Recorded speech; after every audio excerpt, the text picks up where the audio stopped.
राधे राधे सबैलाई सन्चै आरामै हुनुहुन्छ होला।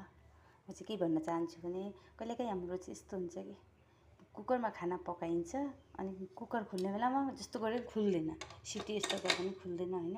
त्यतिखेर हामीले चाहिँ के गर्नुपर्दो रहेछ भने मैले अब जानेको कुरा भनेको है, यसलाई चाहिँ हामीले खोल्नु पर्यो होइन। यसलाई खोलेपछि अनि एउटा काँटीले यो छ नि यसलाई यस्तो गर्ने हो, यस्तो गरेर यस्तै गऱ्यो भने कुकरको ढक्नी जाम भएर कहिलेकाहीँ त फुटाएर पनि भात निकाल्नुहुन्छ होइन। त्यस्तो गर्नु पर्दैन। कहिलेकाहीँ चाहिँ हामीले यसलाई यस्तो गरेर यो पालमा जाम हुँदो रहेछ, भात जति हाम्रो यहाँ आएपछि चाहिँ पुरै जाम हुन्छ। त्यो जाम हुनको कारणले गर्दा हाम्रो कुकरको ढक्नी खुल्दैन।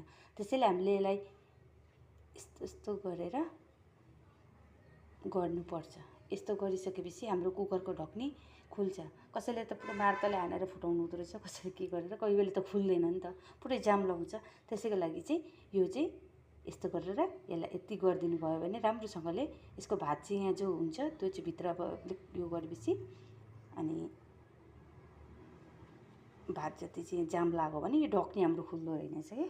त्यसैको लागि हामीले चाहिँ के गर्नुपर्छ भने यसको पालमा चाहिँ काँटीले एउटा पालमा यस्तो घोचेर त्यसको भात जति जाम भएको तल जान्छ। त्यसको पछि हाम्रो कुकर चाहिँ खुल्नु होला, त्यसको पछि सजिलो हुन्छ धेरै जस्तो होइन। अब यसो गर्दा खुल्यो नि, यस्तो कसैको त्यस्तो हुन्छ, किनभने धेरैचोटि भइसकेछ। मैले भन्ने चाहिँ मेरो मनको कुरा थियो, मैले भनेको।